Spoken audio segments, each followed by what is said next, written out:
Ravi colours இன்றைய trending பெண்களுக்கான exclusive கலெக்ஷனுடன் kurtis, palazzo pant, Patiala pant, துப்பட்டாக்கள், ஷேப்வேர்கள், நைட்டிகள், பிராண்டட் உள்ளாடைகளும் கிடைக்கும். ரவி கலர்ஸ், நேரு வீதி, ராஜா தியேட்டர் சிக்னல் அருகில், புதுச்சேரி.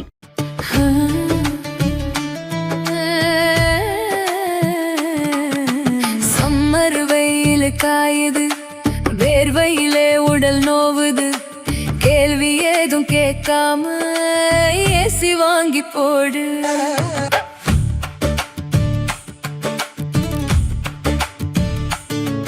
தனம் சேல் சென்டர் இருக்கு, கவலை உனக்கு எதுக்கு?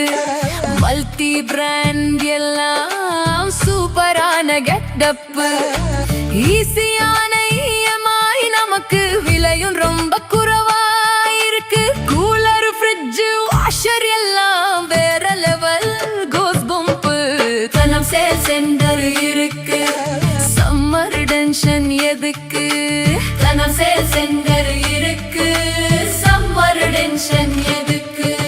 தனம்ல ஏசி வாங்கி சம்மரை சில் பண்ணுங்க. தனம் சேல் சென்டர், காமராஜ் சாலை, பாண்டிச்சேரி. வணக்கம். முக்கிய செய்திகள். புதுச்சேரியில் வாக்கு எண்ணிக்கை நடைபெறும் நாளில் பாதுகாப்பு நடவடிக்கை குறித்து ஆலோசனை. பதற்றமான பகுதிகளில் கூடுதல் காவலர்களை பணியில் ஈடுபடுத்த காவல்துறை துணைத் தலைவர் சத்தியசுந்தரம் அறிவுறுத்தல். புதுச்சேரி ரயில் நிலையத்தில் உதவி காவல் ஆய்வாளரை தாக்கிய நபரால் பரபரப்பு. மடக்கி பிடித்து கைது செய்த காவல்துறை நீதிமன்றத்தில் ஆஜர்படுத்தி சிறையில் அடைப்பு. புதுச்சேரியில் மே 4ஆம் தேதி நடைபெறும் வாக்கு எண்ணிக்கை, 3 மையங்களுக்கான தொகுதிகள் விவரம் வெளியீடு. புதுச்சேரியில் 21ஆம் தேதி 95.2 டிகிரியை தொட்ட வெயில், பொதுமக்கள் மற்றும் வாகன ஓட்டிகள் கடும் அவதி.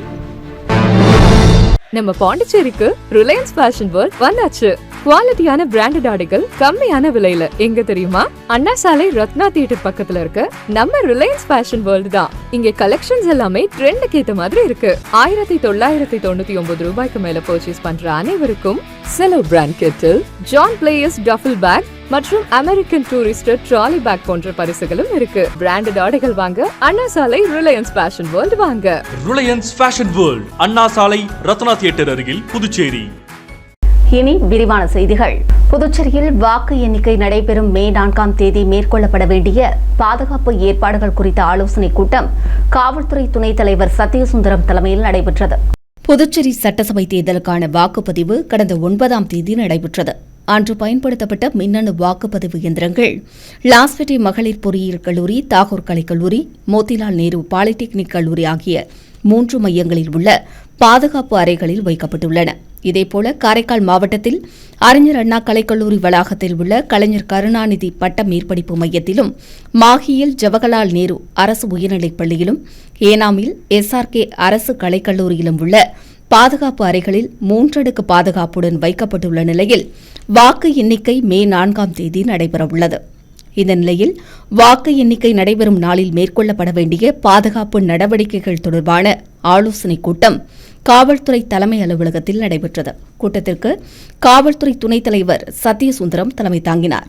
இதில் முதுநிலை காவல் கண்காணிப்பாளர்கள் கலைவாணன், நித்யா ராதாகிருஷ்ணன், திவ்யா மற்றும் காவல் கண்காணிப்பாளர்கள், காவல் ஆய்வாளர்கள் பலர் கலந்து கொண்டனர். கூட்டத்தில் காவல்துறை துணைத் தலைவர் சத்தியசுந்தரம் பேசுகையில், தமிழகத்தில் 23ஆம் தேதி வியாழக்கிழமை சட்டசபை தேர்தல் நடைபெற உள்ளதையொட்டி புதுச்சேரி மாநில எல்லைகளில் தீவிர கண்காணிப்பு பணியில் ஈடுபட வேண்டும் என்றார்.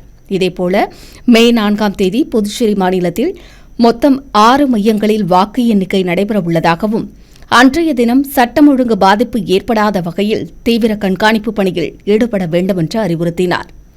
சந்தேகத்திற்கு இடமளிக்கும் விதமாக யாராவது சுற்றித் திரிந்தால் உடனடியாக அவர்களை பிடித்து விசாரணை நடத்த வேண்டும் என்று அறிவுறுத்திய அவர், பதற்றமான பகுதிகளில் கூடுதல் காவலர்களை பாதுகாப்பு பணியில் ஈடுபடுத்த வேண்டும் என்றும் கூறினார். புதுச்சேரி ரயில் நிலையத்தில் காவி உடை அணிந்த ஆசாமி உதவி காவல் ஆய்வாளரை கத்தியால் குத்திய சம்பவம் பரபரப்பை ஏற்படுத்தியுள்ளது. புதுச்சேரி ரயில் நிலையத்தில் 21ஆம் தேதி காலை காவி உடை அணிந்த ஆசாமி ஒருவர் ரயில்வே பிளாட்பாரத்தில் உள்ள பெட்டிக்கடை அருகே சிறுநீர் கழித்துள்ளார். அப்போது அங்கு பாதுகாப்பு பணியில் இருந்த ரயில்வே காவலர் அவரை கண்டித்து ரயில் நிலையத்திலிருந்து வெளியேற்றினார். தொடர்ந்து பிற்பகல் அந்த நபர் மீண்டும் ரயில் நிலையத்திற்கு வந்துள்ளார். அப்போது அங்கு பணியில் இருந்த காவல் ஆய்வாளர் சரவணன் மற்றும் காவலர்கள் அவரை அப்புறப்படுத்த முயன்றனர். அப்போது அவர்களுக்கு இடையே வாக்குவாதம் ஏற்பட்டது. இதனால் ஆத்திரமடைந்த அந்த நபர் தான் மறைத்து வைத்திருந்த கத்தியால் காவலரை குத்தினார். இதில் எதிர்பாராத விதமாக உதவி காவல் ஆய்வாளர் சரவணனின் கையில் குத்து விழுந்து ரத்தம் அதிகம் வெளியேறியதால் அவர் மயக்கமடைந்தார். உடனடியாக சக காவலர்கள் அவரை மீட்டு புதுச்சேரி ஜிப்மர் மருத்துவமனையில் சிகிச்சைக்கு அனுமதித்தனர். பின்னர் அவர் மேல் சிகிச்சைக்காக சென்னையில் உள்ள தனியார் மருத்துவமனையில் அனுமதிக்கப்பட்டுள்ளார். அங்கு அவருக்கு தீவிர சிகிச்சை அளிக்கப்பட்டு வருகிறது. இதற்கிடையே உதவி காவல் ஆய்வாளர் கத்தியால் குத்திய ஆசாமியை மற்ற காவலர்கள் மடக்கி பிடித்தனர். இதுகுறித்து தகவல் அறிந்த உதயஞ்சாலை காவல் ஆய்வாளர் செந்தில்குமார் மற்றும் காவலர்கள் உடனடியாக விரைந்து சென்று அந்த ஆசாமியை பிடித்து விசாரித்தனர். விசாரணையில் அவர் தஞ்சை மாவட்டம் மன்னார்குடியைச் சேர்ந்த மணிகண்டன் என்பதும் ஊர் ஊராக சுற்றித் திரியும் அவர் 21ஆம் தேதி காலை திருவண்ணாமலையிலிருந்து ரயில் மூலம் புதுச்சேரி வந்துள்ளதாகவும் பின்னர் இங்கிருந்து ரயிலில் விழுப்புரம் செல்ல இருந்தபோது காவலர்களுடன் தகராறு செய்து கத்தியால் குத்தியதும் தெரியவந்தது. இதையடுத்து மணிகண்டனை காவல்துறையினர் கைது செய்து நீதிமன்றத்தில் ஆஜர்படுத்தி காலாப்பட்டு மத்திய சிறையில் அடைத்தனர். இதனிடையே உதவி காவல் ஆய்வாளர் கத்தியால் குத்தப்பட்ட சம்பவம் புதுச்சேரி ரயில் நிலையத்தில் பரபரப்பை ஏற்படுத்தியது. புதுச்சேரியில் மே 4ஆம் தேதி வாக்கு எண்ணிக்கை நடைபெறும் நிலையில் 3 மையங்களுக்கான தொகுதிகளின் விவரங்கள் வெளியிடப்பட்டுள்ளன. புதுச்சேரி சட்டசபை தேர்தலுக்கான வாக்குப்பதிவு கடந்த 9ஆம் தேதி நடைபெற்ற நிலையில் 23 தொகுதிகளில் பயன்படுத்தப்பட்ட வாக்குப்பதிவு இயந்திரங்கள் லாஸ்பேட்டையில் உள்ள 3 அரசு கல்லூரிகளில் அமைக்கப்பட்டுள்ள வாக்கு எண்ணும் மையங்களில் பாதுகாப்பு அறையில் வைக்கப்பட்டுள்ளன. அங்கு 3 அடுக்கு பாதுகாப்பும் போடப்பட்டுள்ளது. வாக்கு எண்ணிக்கை அடுத்த மாதம் 4ஆம் தேதி நடைபெறவுள்ள நிலையில் இந்த வாக்கு எண்ணிக்கைக்கு தேவையான ஏற்பாடுகளை தேர்தல் துறை செய்து வருகிறது. இந்நிலையில் எந்தெந்த மையங்களில் எந்தெந்த தொகுதிகளுக்கு வாக்குகள் எண்ணப்படுகின்றன என்ற விவரம் தற்போது வெளியிடப்பட்டுள்ளது. அதன்படி லாஸ்பேட்டை மோத்திலால் நேரு பாலிடெக்னிக் கல்லூரியில் மண்ணாடிப்பட்டு, திருபுவனை, ஊசுடு, மங்களம், வில்லியனூர், உழவர்கரை, நெட்டப்பாக்கம் உள்ளிட்ட தொகுதிகளும், லாஸ்பேட்டை பெண்கள் பொறியியல் கல்லூரியில் கதிர்காமம், இந்திராநகர், தட்டாஞ்சாவடி, காமராஜ் நகர், நெல்லித்தோப்பு, முதலியார்பேட்டை, அரியாங்குப்பம், மணவெளி, ஏம்பலம், பாகூர் உள்ளிட்ட தொகுதிகளும், தாகூர் கலைக்கல்லூரியில் லாஸ்பேட்டை, காலாப்பட்டு, முத்தியால்பேட்டை, ராஜ்பவன், உப்பளம், உருளையன்பேட்டை உள்ளிட்ட தொகுதிகளும் இடம்பெற்றுள்ளன. புதுச்சேரியில் 21ஆம் தேதி அதிகபட்சமாக 95.2 டிகிரி வெயில் சுட்டெரித்ததால் நகரின் பல சாலைகள் வாகன போக்குவரத்தின்றி வெறிச்சோடி காணப்பட்டன. சுற்றுலா தலத்திற்கு முக்கியத்துவம் வாய்ந்த புதுச்சேரியில் நாளுக்கு நாள் வெயிலின் தாக்கம் அதிகரித்து காணப்படுகிறது. சுட்டெரிக்கும் வெயிலின் தாக்கத்தால் பகல் நேரங்களில் பொதுமக்கள் வெளியில் செல்ல முடியாமல் வீடுகளில் முடங்கும் சூழ்நிலை ஏற்பட்டுள்ளது. வழக்கமாக அக்னி நட்சத்திரம் துவங்கும் போதுதான் கோடை வெயிலின் தாக்கம் நாளுக்கு நாள் உயர்ந்து பகலில் வெயில் சுட்டெரிக்கும். ஆனால் இந்த ஆண்டு அக்னி தொடங்குவதற்கு முன்பாகவே கடந்த சில தினங்களாக புதுச்சேரியில் வெயிலின் தாக்கம் படிப்படியாக அதிகரித்துள்ளது. அதிகபட்சமாக கடந்த 10ஆம் தேதி 95 டிகிரி வெயில் பதிவானது. அந்த வெப்பத்தையும் தாண்டி 21ஆம் தேதி 95.2 டிகிரி வெயில் அடித்தது. இதனால் பொதுமக்கள் பகல் நேரங்களில் வெளியே செல்வதை தவிர்த்தனர். அதையும் மீறி அவசர தேவைகளுக்காக வெளியில் சென்றவர்கள் தலையில் துணியை போட்டு மூடிக்கொண்டும் வாகனங்களில் செல்வோர் தலைக்கவசம் அணிந்து கொண்டும் பயணித்தனர். வெயிலின் தாக்கத்தால் புதுச்சேரி நகரில் பல சாலைகள் வாகன போக்குவரத்து இன்றி வெறிச்சோடி காணப்பட்டது குறிப்பிடத்தக்கது. தமிழக சட்டமன்ற தேர்தலையொட்டி புதுச்சேரியில் 3 நாட்களுக்கு மதுக்கடைகள் மூடப்பட்டுள்ள நிலையில் பல்வேறு பகுதிகளில் மதுபானங்களை பதுக்கி வைத்து விற்பனை செய்தவர்களை காவல்துறையினர் கைது செய்துள்ளனர். தமிழக சட்டமன்ற தேர்தலையொட்டி புதுச்சேரியில் உள்ள அனைத்து விதமான மதுபான கடைகளை 3 நாட்களுக்கு மூட கலால்துறை உத்தரவிட்டது. இந்த உத்தரவு 21ஆம் தேதி தொடங்கி 23ஆம் தேதி வரை நடைமுறையில் உள்ளது. அதன்படி புதுச்சேரியில் 21ஆம் தேதி காலை 10 மணி முதல் மதுக்கடைகள் மூடப்பட்டன. இந்நிலையில் புதுச்சேரியில் கள்ளத்தனமாக மது விற்றவர்களை காவல்துறையினர் கைது செய்துள்ளனர். அதன்படி திருக்கனூர் மணலிப்பட்டைச் சேர்ந்த முத்துகிருஷ்ணன் என்பவரை கைது செய்த காவல்துறையினர் அவரிடமிருந்து 19,000 மதிப்புள்ள மது பாட்டில்களை பறிமுதல் செய்தனர்.